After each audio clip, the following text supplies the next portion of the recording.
Ed ora passiamo alla cultura. Il curatore di mostre sandonatese Gianni Boatto è tornato con una nuova esposizione dedicata al maestro Giorgio di Venere, a Donino Borin e ad Eva Zuccolo. Vediamo il servizio di Giovanna Serena. Una mostra che racchiude il fascino di 3 artisti e 3 stili diversi, quella presente nella Galleria d'Arte Boato. 2 spazi espositivi che propongono il maestro Giorgio di Venere, che attraverso un'arte figurativa si totalizza in una sintesi totale. Come uno scultore, l'artista, attraverso linee essenziali, trasmette un fascino astratto che rapisce lo spettatore in oniriche visioni. Considerato in tutta Italia, ma particolarmente nel Veneto, uno degli autori più importanti. La sua pittura, logicamente, è partita, come sempre, da un figurativo espressionista per poi arrivare a una sintesi quasi totale, come possiamo vedere in questo quadro. Lui è un po' come uno scultore che toglie tutto quello che imprigiona dentro l'immagine e poi fa uscire quelle linee essenziali della sua ricerca. È un pittore assolutamente interessante e di grande fascino, quello sì.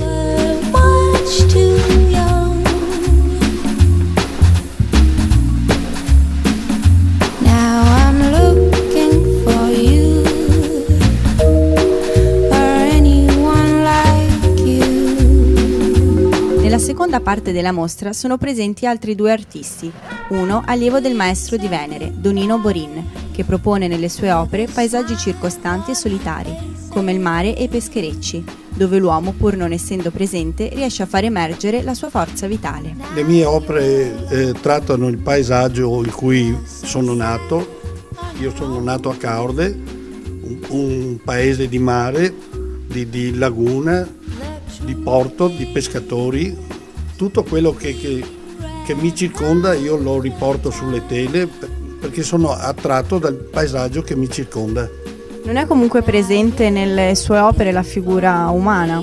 No, non metto mai la figura umana perché per il momento non sento questo bisogno, perché attraverso il paesaggio, attraverso la vita che racconto con le barche, col lavoro, già sento la presenza dell'uomo, insomma.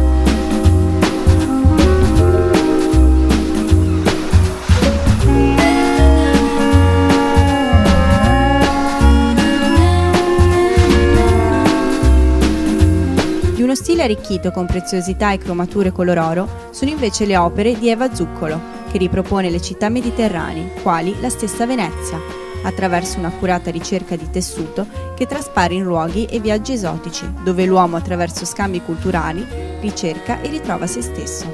Nei miei quadri io rappresento la storia dell'uomo, le tracce che l'uomo nel corso della storia, del suo essere sulla terra, lascia.